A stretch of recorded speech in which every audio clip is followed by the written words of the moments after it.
Hello, in this video I'm going to show you how to generate random IMEI number of your Motorola Moto G86 Power.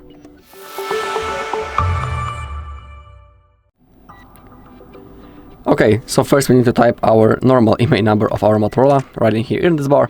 If you don't know how to find it, on our channel there's a video when I'm showing you how to do it.